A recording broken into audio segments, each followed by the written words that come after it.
running. Stop it. Yeah. Perfect. So wait, so every time... So now it just... Okay. So we're rolling, and today is the 3rd of March, 2015, and we're at Stanley. Stanley. How do you spell your last name in Hebrew? Berger? Bet Yud Reish Gimel Reish. Berger. Birger. Birger. Yeah. Birger.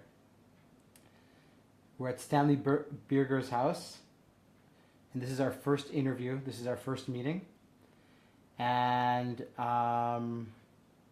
we're in Jerusalem at Tovei Ha'ir, assistant living on Malchei Israel 36. Right. Correct, in Jerusalem. Correct.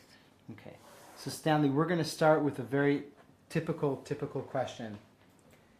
Tell me when you were born, where you were born, and what kind of background, what kind of house you grew up in. I was born October 12th, 1922. I was born in Astoria, Queens. Actually, I was not born in a hospital. I was born on the dining room table. You were born on the dining room table? In those days.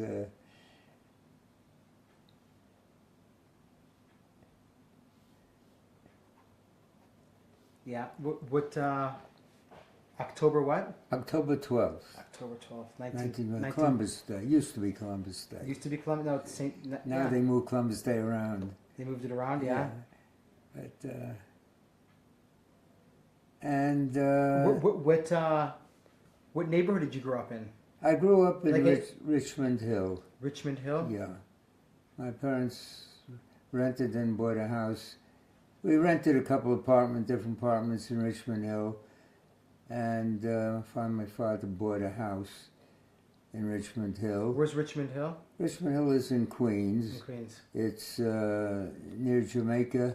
Mm-hmm. Jamaica, Kew Gardens, south of Kew Gardens, and near Forest Hills, Woodhaven, that area. And we had a one-family house. What about siblings? I have a sister and I had a brother, both younger than myself. So you're the eldest? Yes. My sister now lives in Boca Raton, Florida. My brother passed away, younger brother. How long ago? 1999. Very young. He was born in 1931.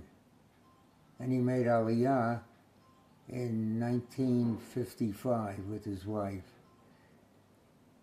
And he worked here, he bought a house in Kulan. He had 3 children, all living in Israel. And he passed away his heart went all of a sudden.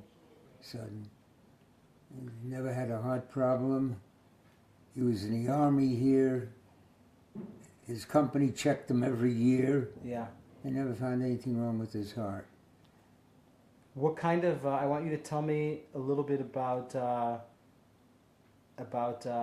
your family, about your background, about your parents, the household that you grew up in. My mother was born in America. Her father and mother came in the 1870s. And my father came from Suwałk, Poland, very close to Lithuania. And we're Litvaks, come from a place called Suwałk. And he came here, must have been about 1912. To the States? He came to the States, rather. The States. And he volunteered. Hold on a sec. Okay. My father was in World War I. Volunteered, was the infantry. And he was in 4 battles. And he was wounded in the hand. And he was in the garment industry, but since he couldn't use a scissor anymore because his thumb was broken and never grew back properly. And he had he got money from the government every month. Passed away, he was 83. He was born in 1893. 1893. Yeah. What kind of house did you grow up in? Was it a religious home? Religious house. Tell me about the background of your home, of your house. We lived in Richmond Hill, which was not a very Jewish neighborhood. We had a nice majority of Orthodox Jews there, and I went to yeshiva. Where'd you go to yeshiva? I went to RJJ, Rabbi Jacob Joseph on the east side. Then I went to Rabbi Yitzchak Konon, TA, and I went to City College and became electronics and majored in electronics. We're gonna get to that. What stream of Judaism does your family, when you're growing up, affiliate with? Orthodox. Yeah. We had a sukkah. My father built a sukkah in the back of the house, used it as a pantry, made it so that the roof would open for sukkahs. And my friends, a lot of them were, some were Orthodox, some were not. A nice group of boys. My sister married a fellow by the name of George Goodman. They moved out to Bayshore, Long Island. Then later on they moved down to Florida. What was it like, so you're born in 1922. Yes. Hold on, I'm just going to ask these guys if they can just keep it a little quiet. Is your mother a housewife? Yes. When she was single, she worked for the Daily News, a newspaper. Really? And when she married my father, she became a housewife. A good cook. She was a good cook, yeah? Very good cook. Yeah. Did you grow up in a warm house? Was it a warm household? Yes, yeah. And kosher house, of course. Kosher. Yeah. High holidays, every Shabbat. Every Shabbat we went to shul. My father started a group of youngsters to pray every Sabbath morning. He taught them how to daven. Some of them used to read the Torah. And there was girls and boys. And that's where we grew up.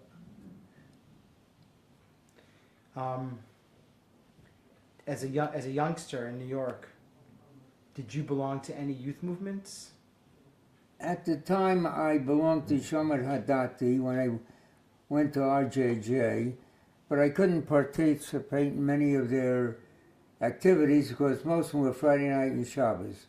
RJJ was on the east side and I lived in Queens.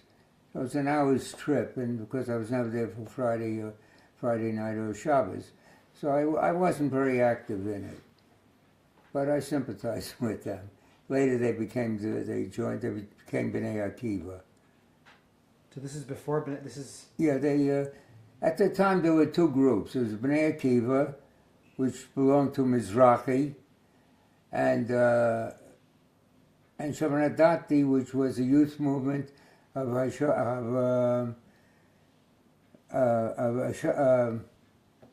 Paula Mizrahi.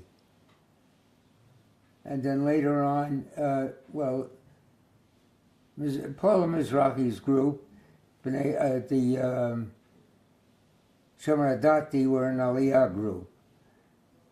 And the B'nai Akiva was just a religious group, wasn't an Aliyah type organization. Later on they joined, and there was a Mizug, Mizrahi and Paula Mizrahi joined, and B'nai Akiva then became an Aliyah group. Probably the most dominant religious group later on. Yeah, but the only problem was that at 26 you had to make up your mind either go on Aliyah or leave the group. So they didn't have much leadership. They couldn't develop leadership because by 26 they had to either move or retire.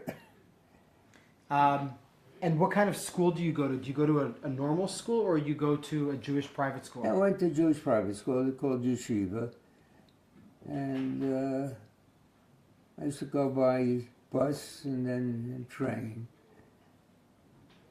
How is New York in those days when you're growing up? You grew up during the Depression. Yes, yes. My father got the house from the bank by just paying the back taxes on it. At that time, they had a lot of empty houses and were going to rot. Nobody was taking care of them. So the bank said, just pay back taxes, and you can have to the government, and you can have the house. So my father took one and fixed it up. And this was where again? This was in Richmond Hill. Richmond Hill. Yeah, Like, this was which is about near Jamaica. 1932. 1932. Yeah. You're 10 years old. Before that, you're living in Astoria? We rented some houses in Richmond Hill, some apartments. Okay. And why specifically that area? Why was it in... My father worked out on the island, out Okay. in Long Island, Nassau and Suffolk, and it was more convenient than living in Brooklyn or Sure. Manhattan. Sure. The rest of my father's family lived in Borough Park. In Borough Park. Yeah, Brooklyn. In Brooklyn. So most of your cousins are all in Brooklyn. We all came from Borough Park. Do you go to Brooklyn often? Are you like... Yeah, we were very friendly. We had family get-togethers. Uh-huh. Generally, at least once a month. We go to one of the aunts or uncles' homes. There was family kept close to each other. At your school, yeshiva's only boys. Yes. Only boys. Only boys.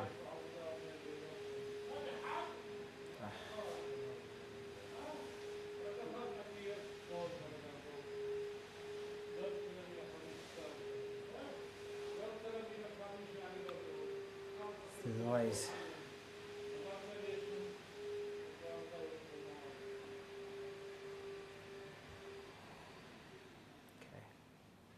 Later on, I got a job with General Electric. Well, I want to go kind of chronologically with you. Okay. So you're when you're growing up in New York in Queens, so life is pretty normal, Jewish life, active. You are kind of in a youth movement. Are you more active in a youth movement a little bit later on in your life? Yeah, later on I did. After actually not until 1946 was I active in the youth movement. Well, you weren't a youth anymore. No, You were 24 years old. Well, Yeah. at 20 I started to. 20 and 42? No, it wasn't. It must have been when I got out of the Navy. You got So out I of was the Navy. 45, Okay, 46, we'll get to that in a second. Yeah. In New York, when you're growing up in New York, are you dealing with any sort of anti-Semitism? Do you deal with any? We had more anti-Semitism on the East Side in Manhattan than we had in Richmond Hill. We had none really in Richmond Hill. But I went to school on the East Side, on RJJ. It was around the corner from a Catholic church that had a Catholic parochial school, and we used to have fights. Really, yeah? Especially snowballs, always. But we had another yeshiva around the corner on East Broadway. On East Broadway in the Lower East Side. Lower East Side. And this parochial school was between the two of us, between the other yeshiva and our yeshiva. So whenever there was a big fight, we called each other. And nothing too serious, though. No, nobody, just kids fighting Kids and fighting. snowballs and pebbles and stones and nothing. Nothing out of the ordinary. No, Okay. no. Because at that time, I mean, you're like, I don't know, I mean, where's your bar mitzvah? Is it in... It was my bar mitzvah was in Richmond Hill.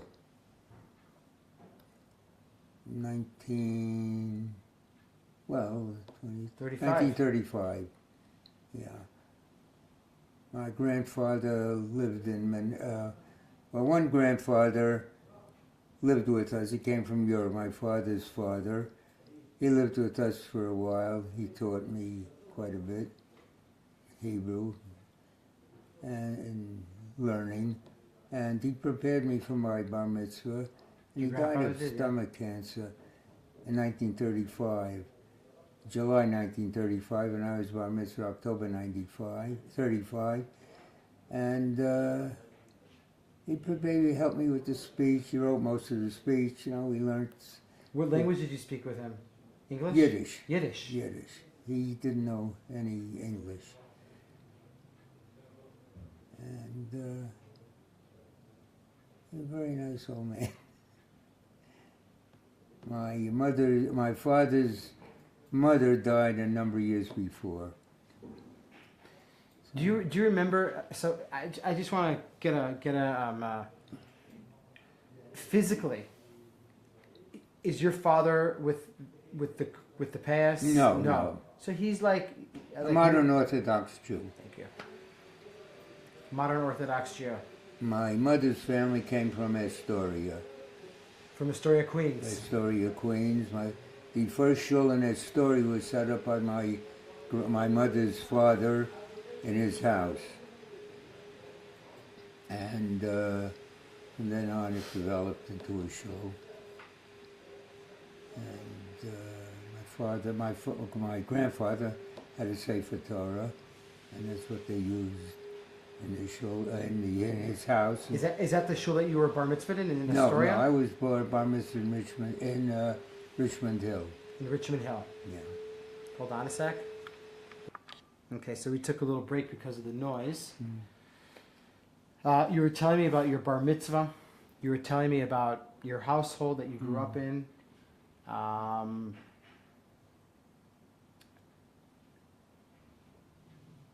Is there anything? So I got all the background of your early childhood, your bar mitzvah and stuff like that. In the early 30s, I would say in the mid 30s, I'm sure you know about what's going on in Germany because of the newspapers, but is there any talk about it in the house? Does it come up? Yes,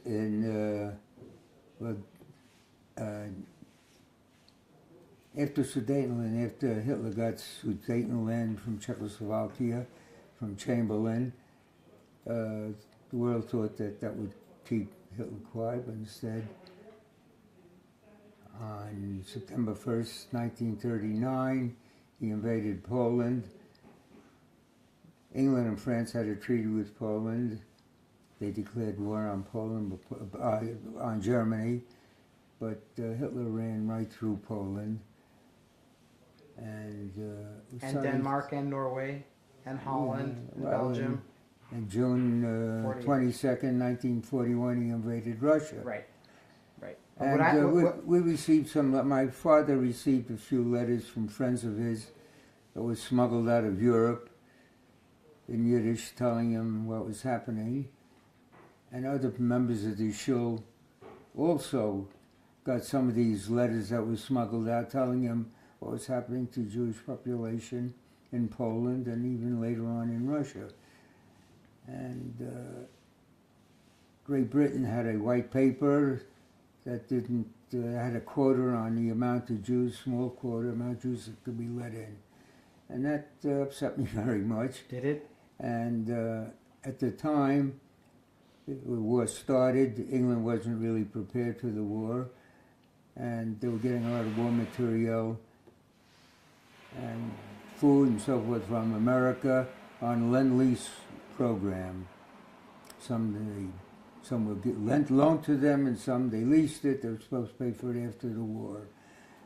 And then in the spring of '41, a bill came up before Congress that would give Britain 50 destroyers, American destroyers that were parked up the Hudson and were mothballs. They wanted to give them the 50 destroyers. I went to Washington. I picketed the White House, said if no Lend-Lease to England if she doesn't open the doors of Israel. And I went to a few senators and a few House representatives, and I always got the same answer. We have to stop Hitler first before we can do anything for the Jews. My answer was, you can do it simultaneously. By the time Hitler is defeated, there won't be any Jews left. And I even went to the head of ZOA in the States. Zionist Organization of America. They were the strongest at the time, and they had no power either. Anyway, I was also interviewed by the FBI, and I wasn't arrested or anything, but they just questioned me. How did you all of a sudden become an activist? Like I get very upset with what's happening to the Jews in Europe. A lot of people didn't believe it. Says Germany couldn't do such things, such a cultured country. How could they do that? And some of them said, they remember when in World War I, when Germany invaded Belgium, the stories went out that they were cutting off the hands of the Belgian children, and it wasn't true. So people said this may not be true either. These letters even went to the White House, and Roosevelt. Who would you go with to these things, alone or? Unfortunately, I didn't have any backing or any money. So I was just a few of us. I went by myself to Washington. But it was only, we were a handful of fellows that felt that way. How old were you at the time? You were around? 17, 18, what is it? No, it was in 41, I was about 18. And that's why later on I couldn't get a passport. So, when the Second World War breaks out, where are you in September 39? Are you in high school, yeshiva? I was yeshiva and also taking some courses in college. Already? Yeah, I was taking night courses already. But anyway, in 1942 I got a job as a radar engineer with General Electric in Bridgeport, Connecticut. I worked with them for about a year. Pesach came along, and I said, I'm taking 2 days. And I got a deferment from the Army through General Electric because of doing war work. You were involved in the war effort. In war effort, your job. Yes, with engineering and radar equipment. Wait. And okay, yeah. And Pesach comes along, and I told him I'm taking 4 days off. The first 2 days and the last 2 days. And Hold on a second. You're jumping a little bit too far for me. Okay. And there's a lot of things that I'm missing here. You're in high school, now you're telling me that you're an engineer. Where did you study? When did you study? Can you tell me about your academic path? Well, after high school, or even during high school, in the evening, I went to City College, took some courses. Just look at me, yeah. Very important to look at me. Okay, and... City College in Queens? No, in Manhattan. In Manhattan, yeah. Yeah, in Harlem. In Harlem, right. And then I took the courses I needed, and General Electric needed men, and I was interviewed, and they took me. And as I said, I worked with them for about a year in Bridgeport, What did you do in Bridgeport, Connecticut? What did you do with General Electric? I was in vacuum tube application. We would design circuits using vacuum tubes, which before transistors. And we'd make sure they were within certain limits of the vacuum tube. Yep. At the right currents, the right voltages. And then Passover came along, as I said. And I told them I'm taking 4 days off, and they said I can't do it because of the war effort. And they said, you can't do it, but I did it.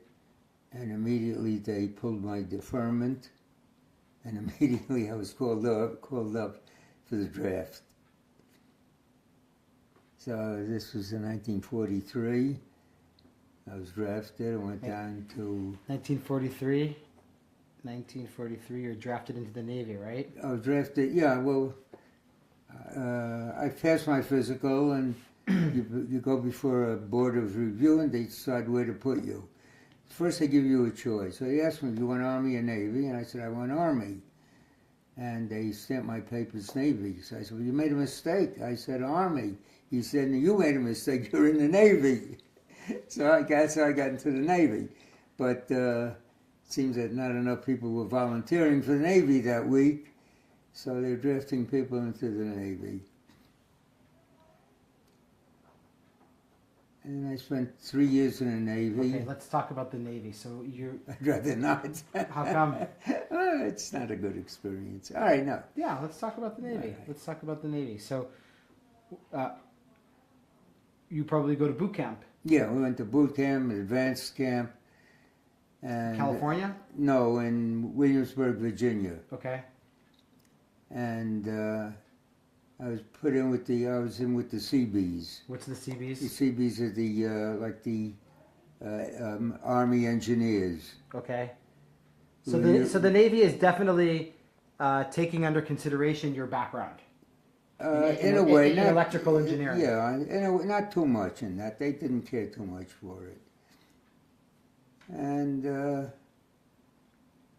I did some radar work, some electronic work in the Navy. Like on a ship or? First I was assigned to repair equipment that had bullet holes in them from airplanes and so forth. That was in Honolulu. In Hawaii? Hawaii. It's a good place to be.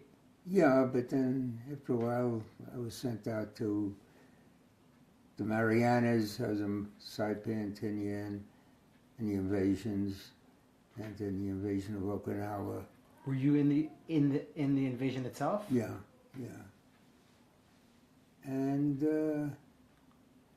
November 45, I was sent back to America to be discharged. The war was over. I had some interesting experiences. A very funny one. I don't know if you want to. I want to. Yom Kippur of 45, there was a tremendous tornado, which is a hurricane on Okinawa. Okinawa. And we had a group of men, about 15, 20 Jewish men. What is that? In Okinawa, and I was the Baltfila for Kol Nidra. And we were holding services in a Quonset hut, the communications Quonset hut, that had cable going to the ground, because the other Quonset huts were being blown around with tremendous winds. And the sheets of the tops of the Quonset huts were being ripped off and blown around like you could hit you, could cut your neck off. But anyway, I went through Kol Nidra very fast, and then the Quonset huts started to move. You know, we ran out, ran into a cave, and who do we see? And Okinawa had a lot of caves with a lot of entrances. Who we find in there? A bunch of Japanese. So they ran out one end, we ran out the other side into the storm. The war's over. But the Japanese didn't believe it. They didn't accept the fact that the war was over. They didn't believe that they were really, really ready to die for their country. So anyway. Tell me about the invasion of Okinawa. It was bloody. We lost a lot of men. And they realized that eventually they're going to have to invade Japan, and there'll be a lot more casualties. They figured 1 million casualties in the invasion of Japan. And so we're making Okinawa into one big hospital, the casualties. And the atomic bomb was dropped on Hiroshima, August 6, 1945. A few days later on Nagasaki, and that ended the war. And we saved at least 1 million casualties. So when you were in the battle for Okinawa, what was your job? Were you just a riflesman? Were you an engineer? Were you? No, at that time, I had a radar equipment I was operating. Okay, so this is very important because this comes to also fill in your role in 1948. You have to tell me about your radar experience in the United States Navy. What are you trained as, and what is your job? My job was to keep the radar equipment running. To maintaining it? Maintaining it, yeah. Repairing it, maintaining it. And this is like radar equipment that is mobile with the infantry? Yes, mobile. With the infantry? Yeah. So you're with the infantry? More or less we were. Yeah. So in the Battle of Okinawa, you were on the ground? Yeah, yeah. How long did the Battle of Okinawa last for? Approximately before April until the end of August, August 6th. It was a bloody war, battle. Lost a lot of men there.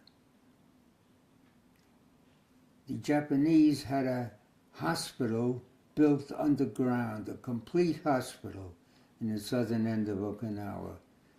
It was amazing. It's something like we just did at the Rambam Hospital in Haifa. Complete hospital underground. Were there a lot of Jewish guys with you in the Army, in the Navy? No, Navy, no, we didn't have many.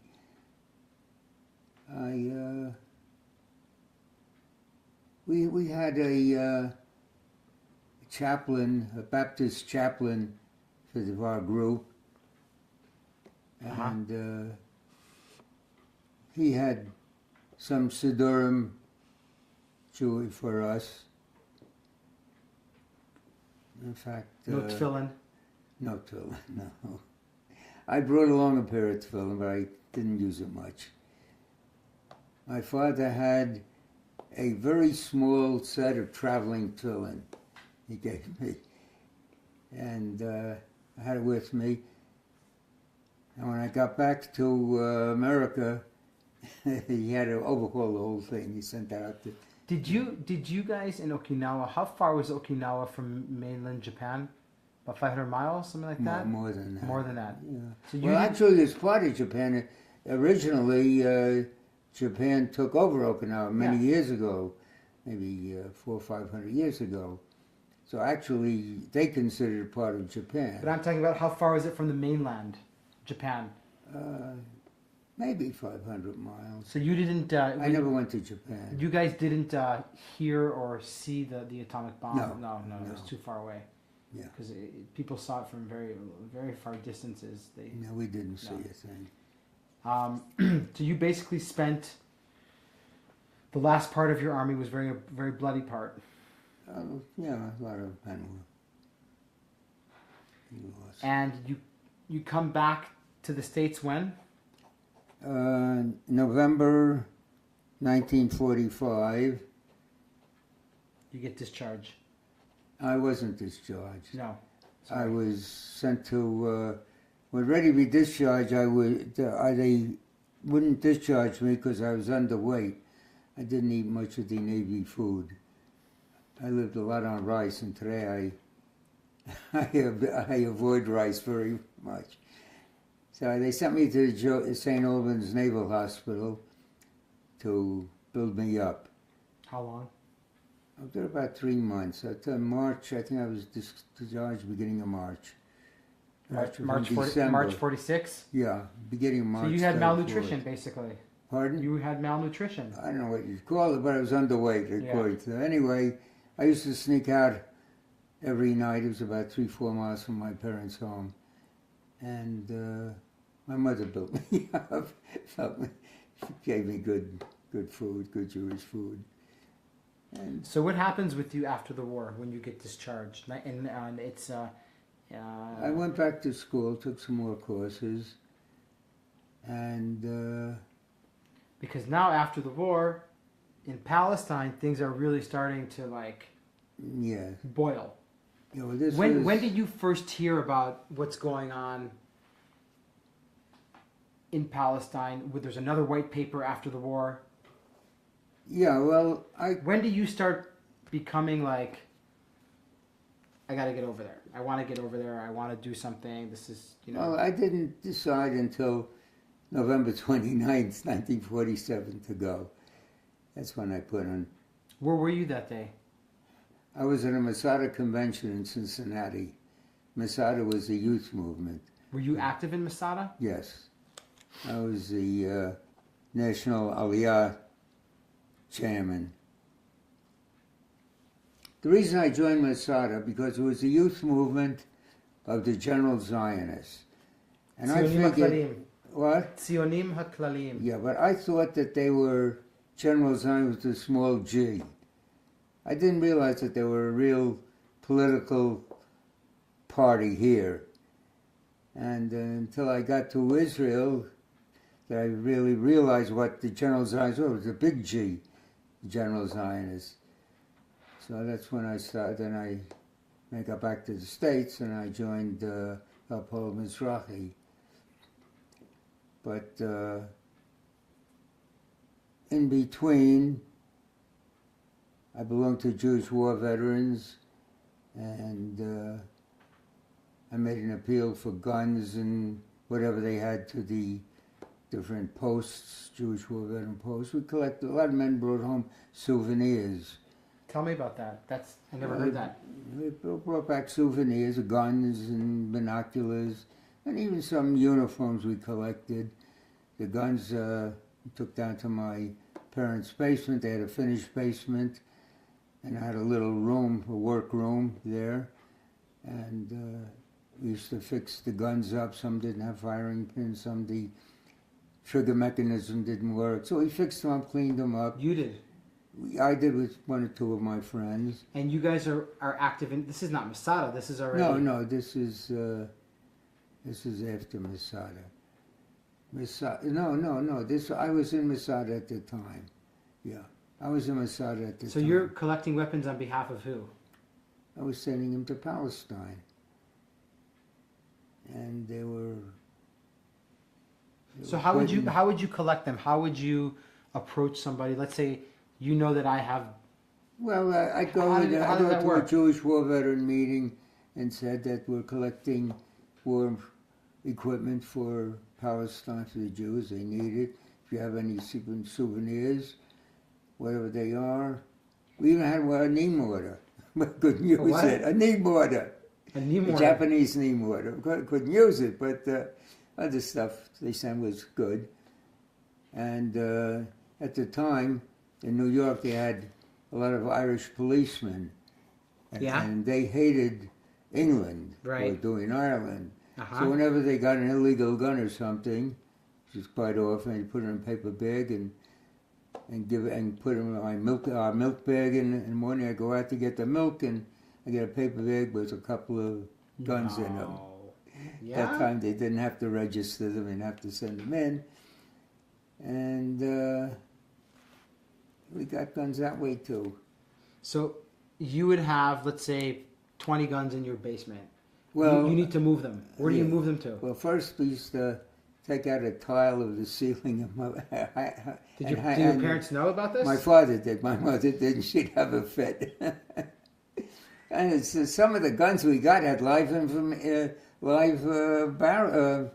bullets in it. They didn't take it out of the magazine. So anyway. I mean, you knew how to deal with weapons at this time. Yeah. I had a course in the Navy on small weapons. Yeah. We had. We had all kinds of caliber guns: 45s, 38s, 25s. Is this before This is in 1947. This is after November. After the November. No, before. So this is before. So this is your way of pitching into the effort. Helping. Yeah, we got some uniforms, pants. Heavy duty pants, which were needed. A couple of binoculars, whatever. So where would you take these? Well, we took them to New York. To the city? To the city. We had a place. On 14th Street? I don't know where it was now. No, there was the Haganah near the docks. There was, to the warehouses. Docks. The warehouse, yes. Okay, it's funny because 2 weeks ago, I interviewed a guy who ran those warehouses. A guy named Jackie. What's his last name? His name now is Yaakov Nachlieli. What was it then? Then it was Jackie Schweier. And he ran 4 warehouses, one on Broome Street, one on East Broadway, one on Water Street. Yeah, I think we went to one on Water Street. I think we delivered them. It's a connection. Amazing. Okay, so continue. So you... Then there was a Masada convention. I was still in Masada at the time. And we had a very big... we attracted a lot of boys and girls. And I went to the convention in 47. Can you stop it again?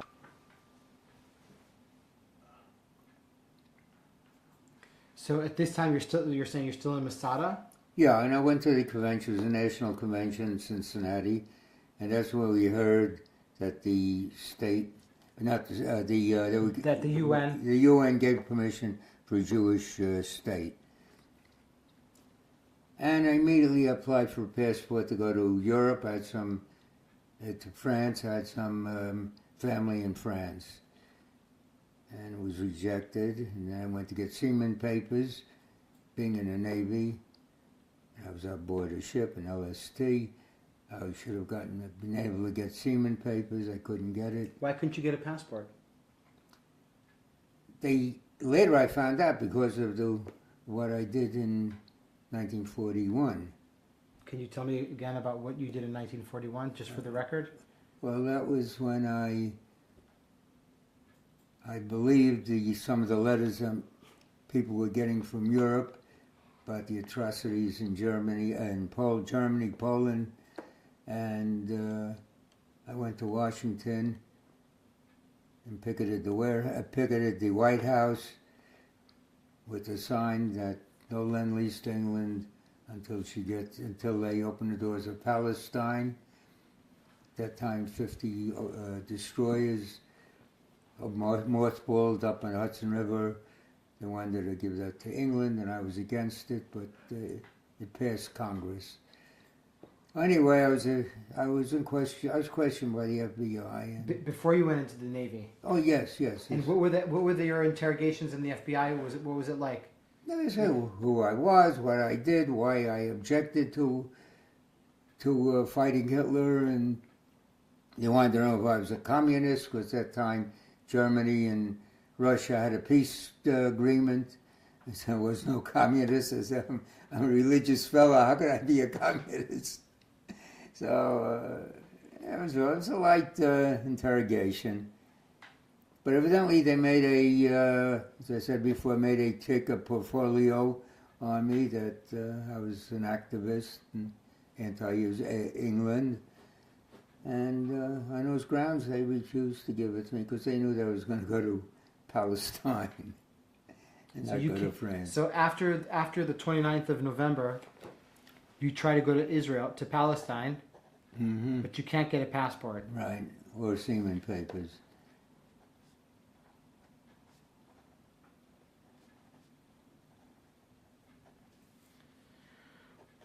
Okay.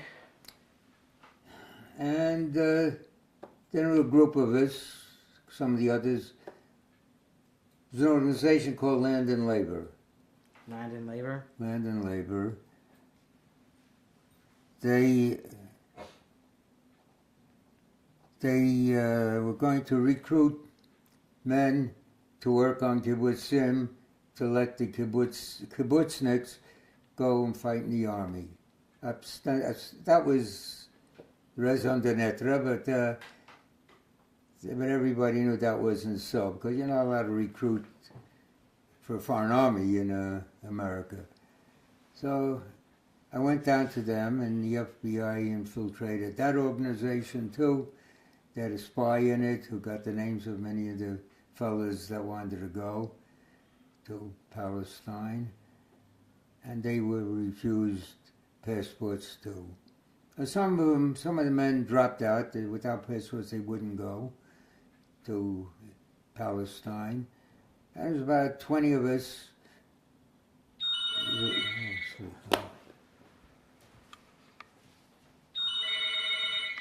So you're saying there's about 20 of you Yeah, that want to go but can't get passports. Yeah, there were more, but 20 So of us. you're a marked man, basically. Possibly.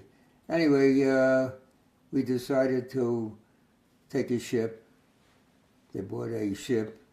There were about 20 of us and about 10 people from from Canada that wanted to get to Israel. And it was a cheap way to get to them. They'd worked their way over, bought a ship. Anyway, they bought a ship. It's called the SS Mala. It was built in the 1800s. It fought in the Spanish-American War in 1898 and World War I and World War II. What's the name of the ship? SS Mala, M-A-L-A. Well, at that time, it was called the Mayflower. The SS Mayflower.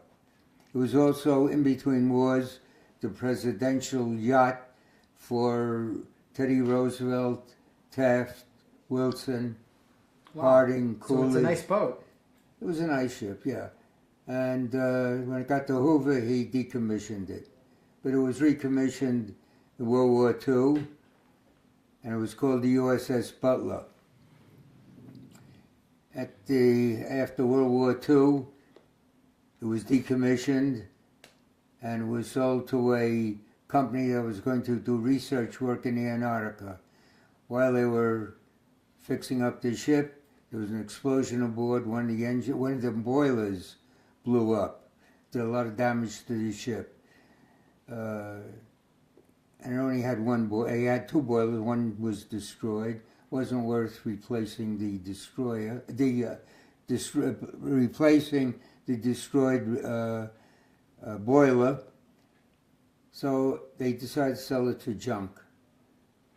In fact, if I remember correctly, it sank in 1931. They had to even bring it up then. But we didn't, but the Jewish organization bought it for scrap. And I think they paid about $30,000 for it. There's a lot of metal in it. It's a good ship. I have a picture of it. I can show you later. You want to see it now? Later, after. Okay. And we got this ship. There were 32 crewmen aboard it. We had a captain, Danny Maltese, Italian fellow. He was the only one that was not Jewish aboard that was a sailor aboard the ship. He couldn't get captain's papers because he was caught running the Spanish blockade in the Spanish Revolution in 1936 against Franco. And the people that backed the rebels were considered communists, and Franco was fascists. Fascists were backed by Germany. So he was blacklisted for getting captain papers. So we took him. He was a good captain. We also had a very experienced Belgian Jew who was an engineer aboard ships. Very good. He's an older man. Older, must have been in his late 50s. And he was very good. He really kept the ship going as the engineer. We also had a cook, a Russian Jew, who was in the merchant marine for many years, a jolly old fellow. But when we ran out of liquor, he became a grumpy old man. And 32 of us started to work on the ship. We fixed whatever. On the docks, you're in New York. We took it to the Sullivan shipyards in Brooklyn. Doesn't exist anymore. And we did the best we could fixing up. Some things needed professional work. We had it done. But we couldn't get papers to sail under the American flag, because only had one boiler. In American maritime law, the ship needs two boilers. If one breaks down, it can keep going. But we got it from Panama. We paid him off. Is David Makarov connected to that part? Yes, yeah, he did he used to get the papers from these Consulates. South American or Central American countries that gave us these papers. I think he spent about $1,000 a paper or something, I don't know. Of course, it all came from The Jewish money, agency. yeah. Agency or The Sochnut. philanthropist, Sochnut, Yeah. yes. And, Who was your voyage sponsored by? well, every Who's time who's your there, who- there were... let me ask you this thing.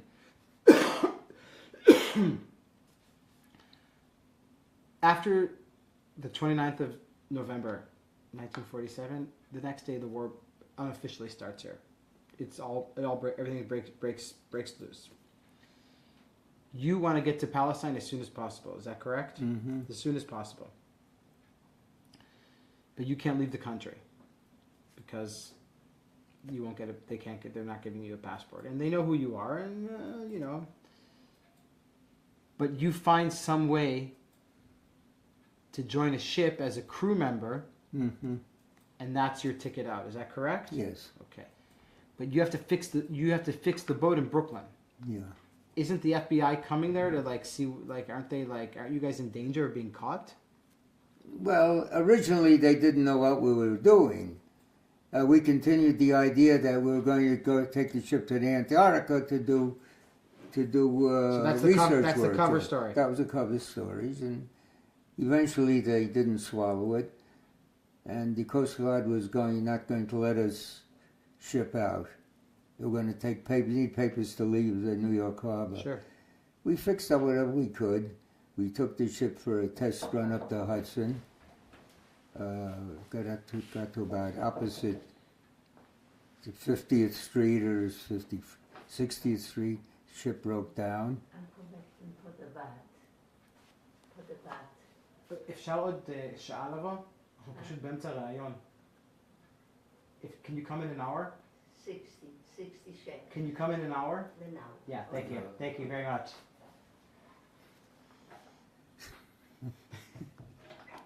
Should have me here more often. She'll be back.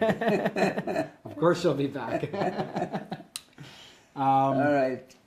So you take the boat on a test drive. We call it a ship. A ship. What did I say? Anything, a boat. Oh, sorry, I said a ship. A Sorry, boat ship. is coastal. I understand. A ship is ocean. Okay. So you take the ship on a test drive. Test Off drive. the Hudson. Yeah, and it breaks down. We had to be towed back to the Sullivan shipyards.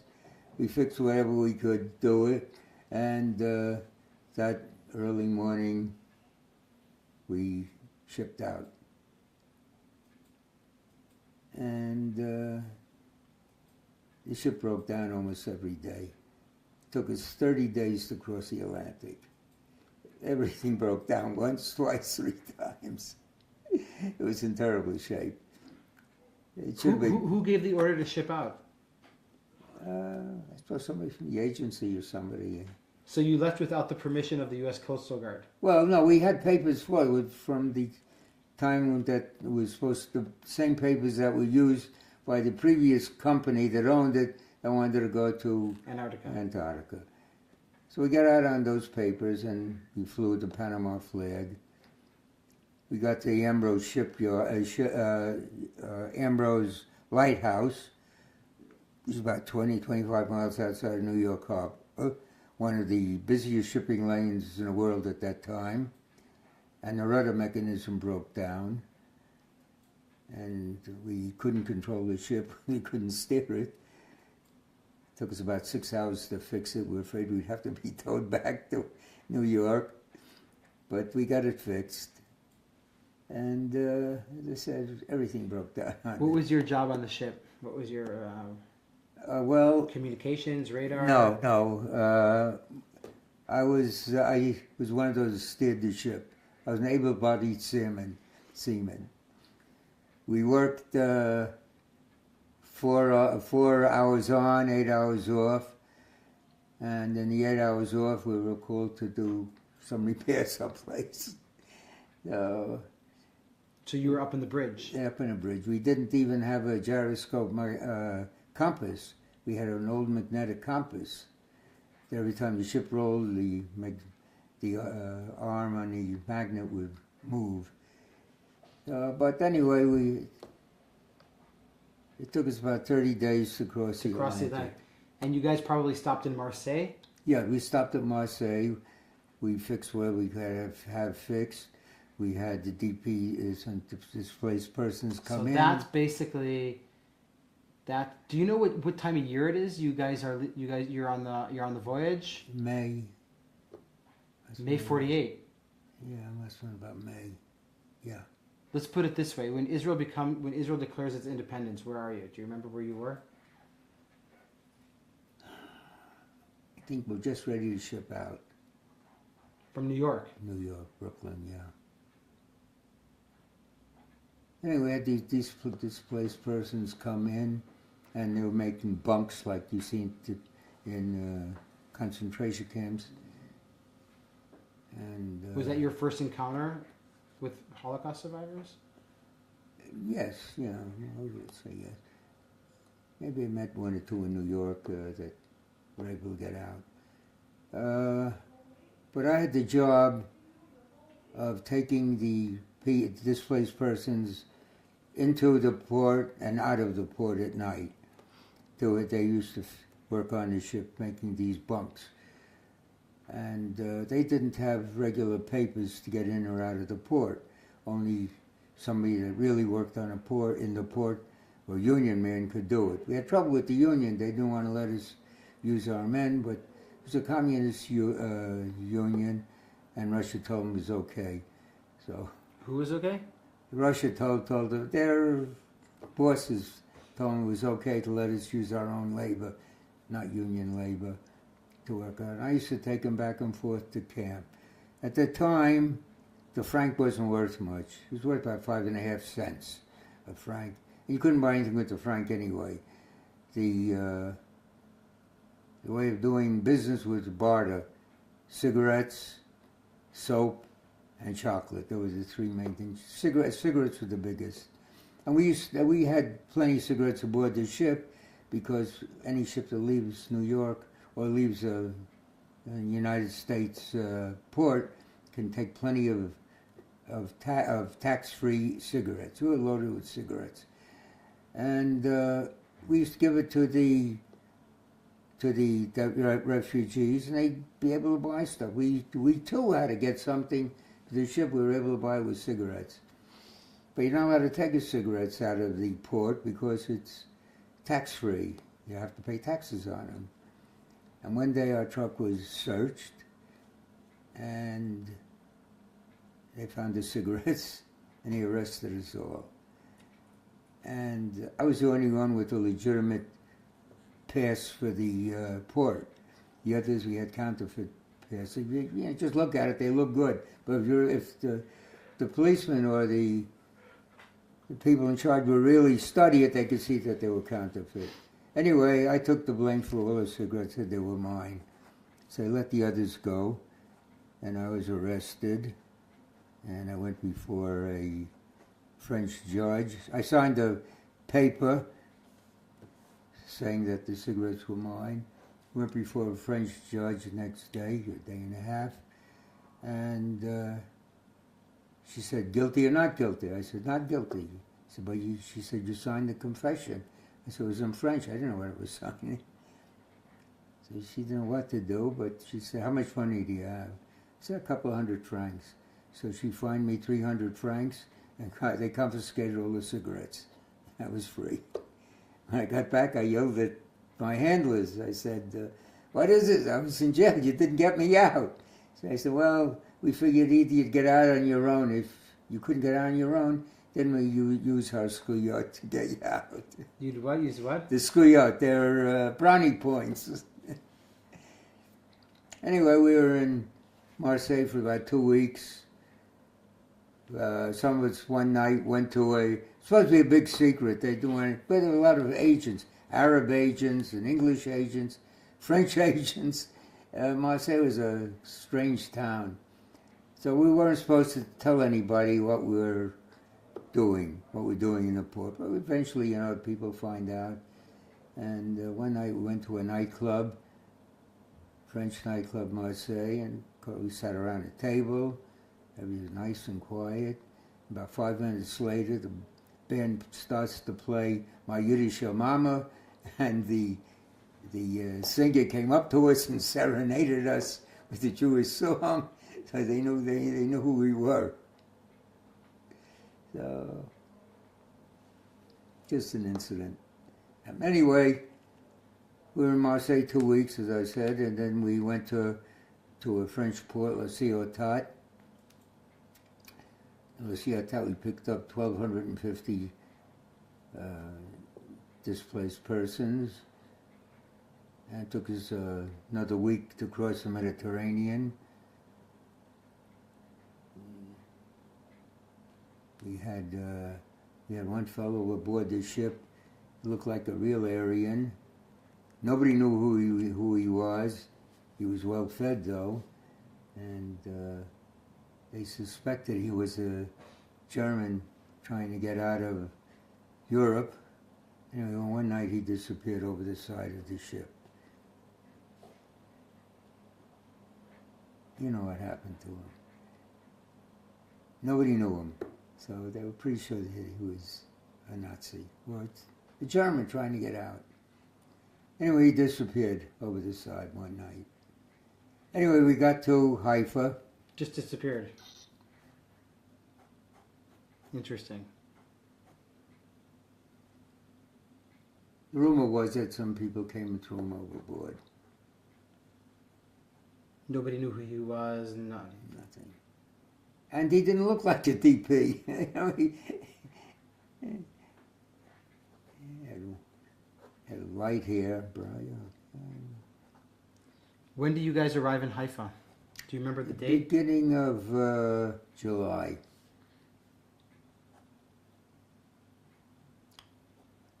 We let off the refugees, and as soon as we left them off, all of a sudden, 3 Iraqi planes came over and bombed us, bombed the ship, but they flew very high altitude, because they were afraid of a 20-millimeter anti-aircraft gun that was in Haifa Bay. They only had one.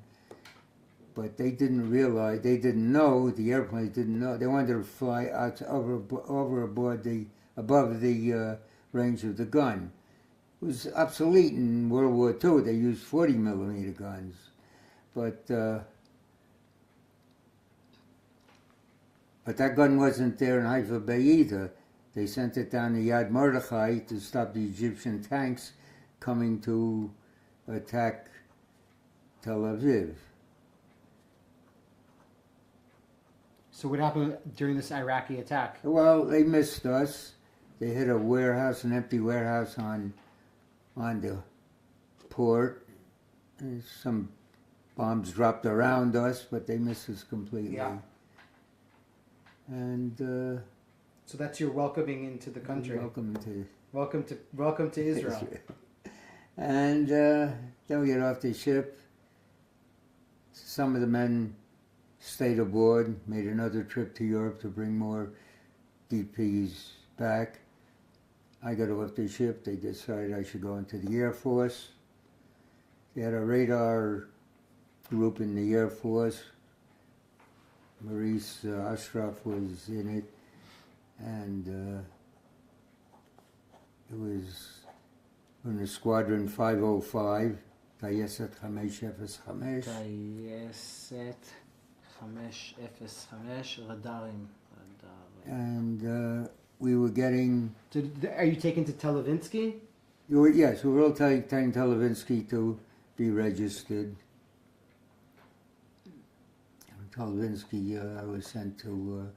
I saw Dave Makarov and a couple of other the people I knew from Manhattan, from New Yeah. York, from, oh yeah, I saw some other there. The Coen brothers, two Coen brothers, I think they both passed away by now.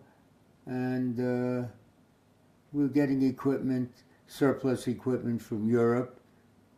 They were being purchased in Manhattan, and got it through a third party because there was an embargo against any war equipment from America. But they had everything in warehouses in Europe. And So what was your job? Your job was to get the new equipment, no, get it working? Get it working. A lot was, some was damaged, didn't have enough. So you're basically doing what you did at the beginning in the Navy. Yes, yeah.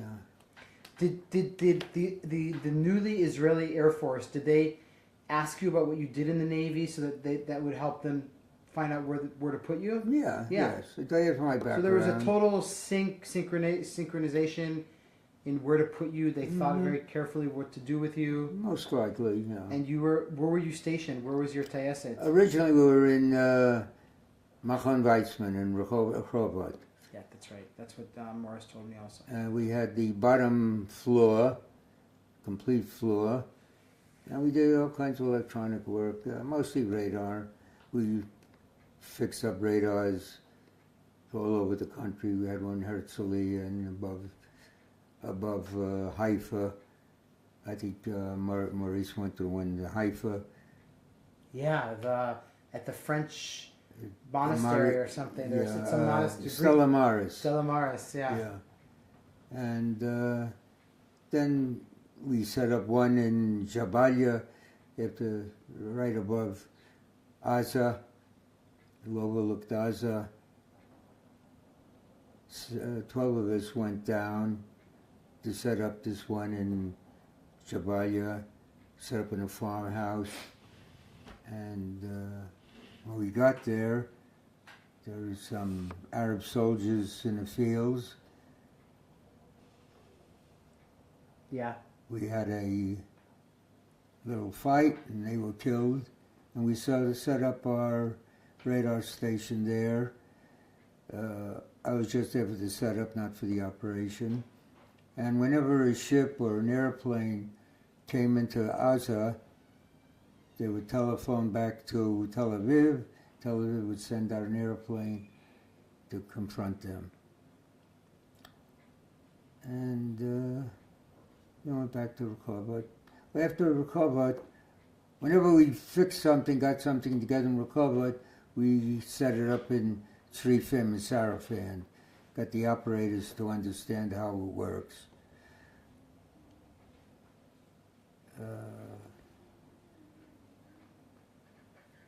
That's about all. I also worked on a remote control motorboat. 2 remote controlled motorboats were bought from the Italian Navy. Okay. And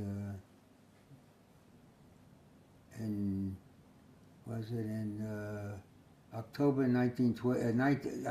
22nd, 1948, the King Farouk was a destroyer of the only destroyer of the Egyptian Navy. It went to Gaza, and it loaded up with Egyptian soldiers, and they were going to come and rob, rape, loot, and destroy Tel Aviv. It left Gaza, and we had these 2 Italian motorboats, remotes. As I said, I worked on a remote, and they were filled up with dynamite. And when the King Farouk started to come close, 2 men, one Paul Schulman, who later became the head of the Israeli Navy, another fellow, Ephraim, aimed the boat at the King Farouk, and they jumped overboard, and from then on it was controlled by remote, and it hit the King Farouk amidships, a tremendous explosion. Many of them were killed, and the ship was stopped dead in its tracks. And then the Air Force came over and bombed it and sank it. Wow. Another experience. What was your job? What was your part in that operation? I worked on the remote. The other ship was not used. We were going to use just in case they had to use it, and that's now in the Haifa Museum, Naval Museum up in Haifa. I have a picture of it on a postcard, and it tells a story there of the ship, of the sinking of the King Farouk II. Was it like a hush-hush operation Yeah. when you were working on it? Yeah. And Were you working on it at the Weizmann Institute? some there, some had the instrument there. And, how can I tell you? That's remarkable. It's a remarkable story. Yeah. It's ancient history by now, huh? Anyway, I tried to get back to the States. Wait, so Well, are you here? Are you... I'm still in Israel. The war's over? War isn't over yet. It still isn't over, that's Same correct. war. Yeah.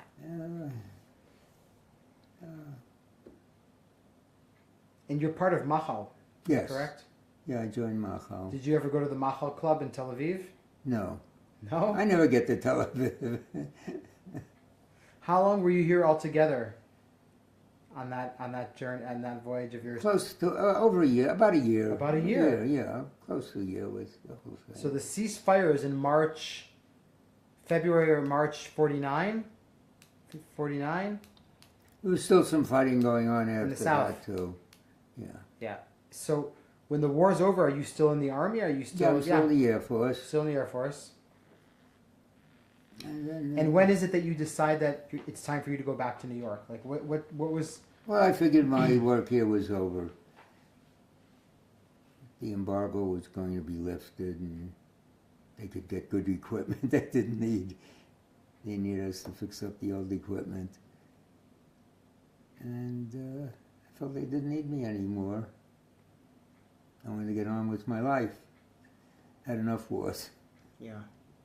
Because I spent 2 years in the Pacific, 3 years in the Navy, 2 years in the Pacific. Okinawa also, right? In Okinawa? Okinawa and other places there.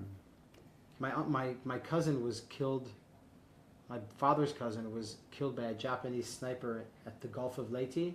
Oh yeah, In Philippines. the Philippines. Yeah. Yeah. And he was a pitcher for the Tigers, for the Oh, farm, yeah? for the farm team, yeah. Yeah. He was 21. I think he was also born in 1922. Anyways, so tell me about you trying to get back to the United States. Well, then I wanted to get back, and they told me, well, actually, I spoke to somebody in the agency before I left America and said, can you help me get back when I want to get back? I said, if you'd get me to Canada or Mexico, I could get over the border without papers. I mean, ways of doing it. But at the time, after the war, they didn't want to jeopardize their standing with America, and they didn't want to do it. They wouldn't help me get back. So I had to go back on my own. You know, your only choice was to go to the embassy and tell them I want to go back. And what did you do? Says, oh, you can't go back. You know, you didn't come here with papers. So I told them a story. They wanted to know how I got there and what I did. And where is this? This is in Haifa? Haifa, yeah. And I can show you the papers I have if you're interested.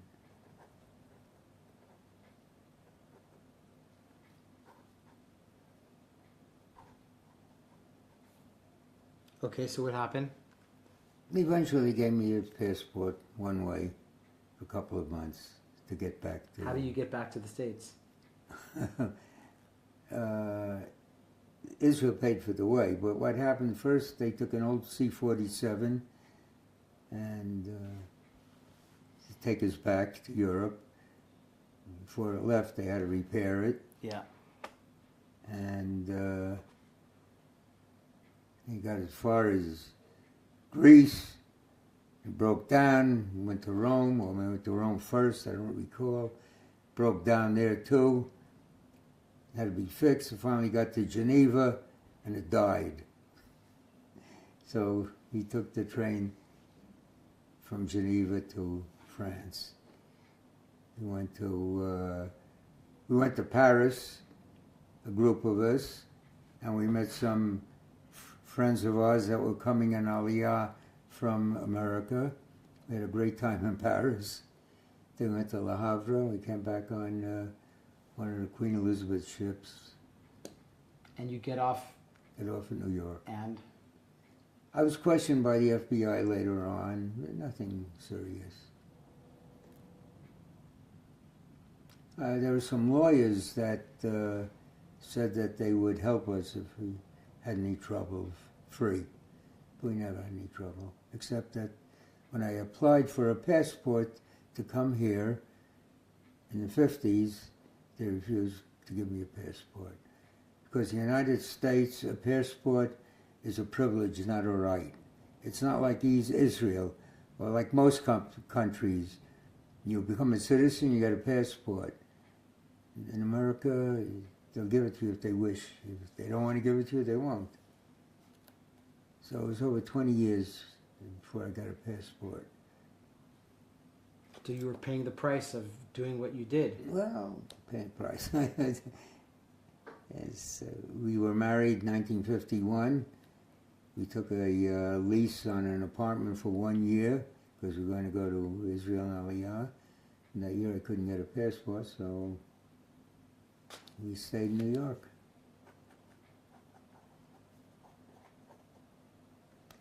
Made Aliyah, then actually came here. I sold my business in 1988, December 88.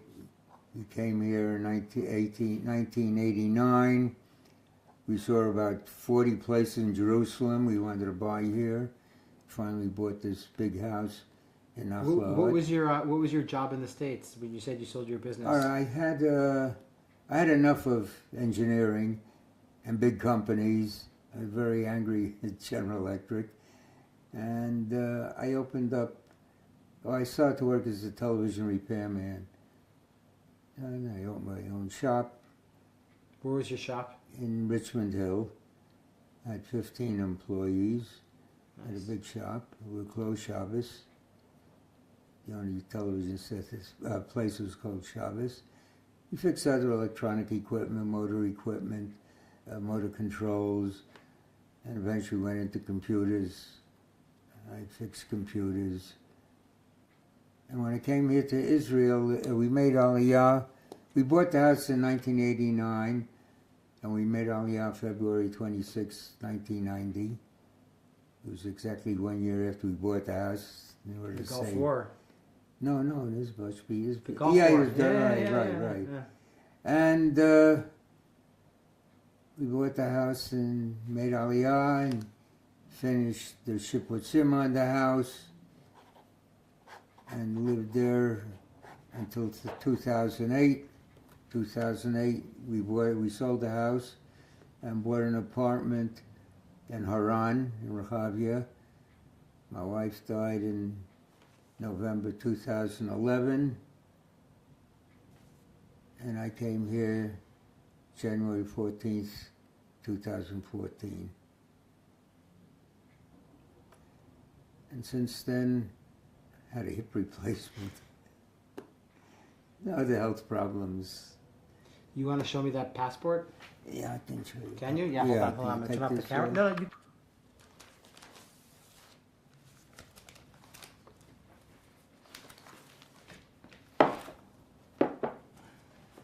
Yeah, this is the ship.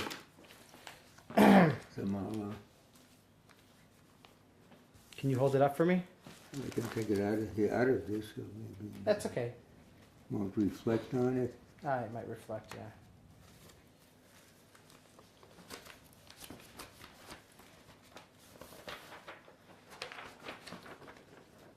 So this is... That's the Mala. This is the ship that you...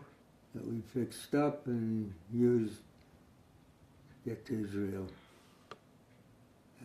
Amazing. Show me more.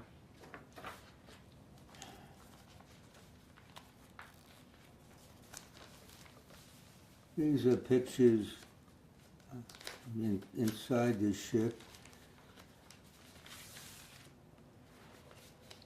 where the people were.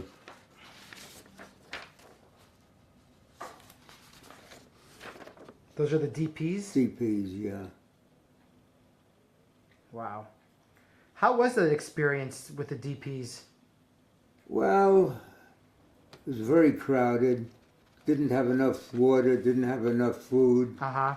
We didn't expect to be out for a week. There's also here another one.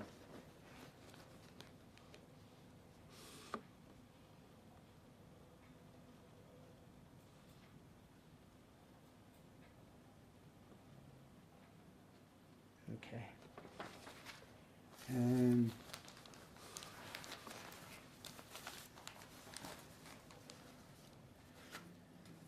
this is the passport.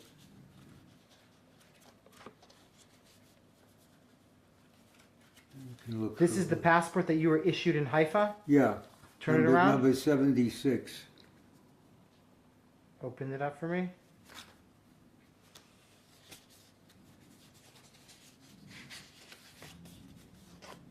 Look at that. Wow. Wow. This is my Pinchas Zehut from then. The very low number. Let's see. I didn't use it because they told me that if I used it, I'd lose my skuyot when I made Aliyah, so I didn't use it. Can you open it up for me?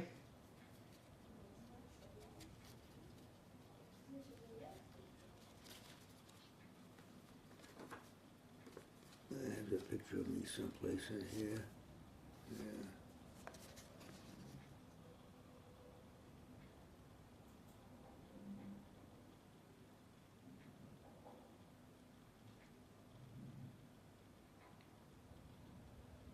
Amazing. And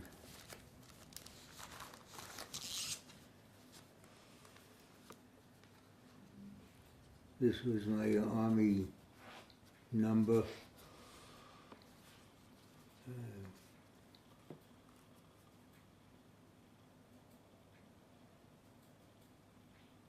This is my army, from my army,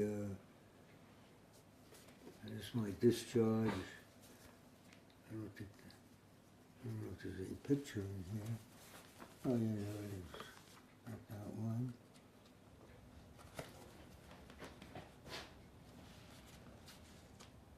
Oh, these are from the Navy. Oh, no picture in here. It's another picture. That's what you just showed showed Yeah. us. No, this is just the. Is that you?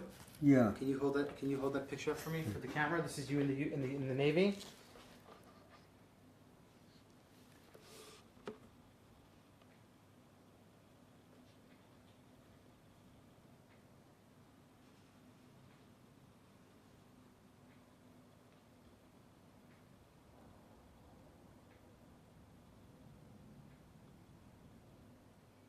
Wow.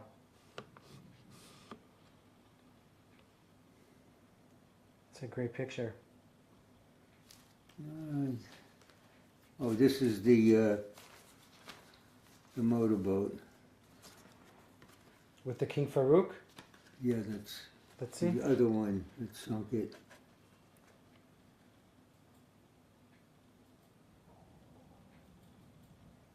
Okay. Okay, we're good. All right.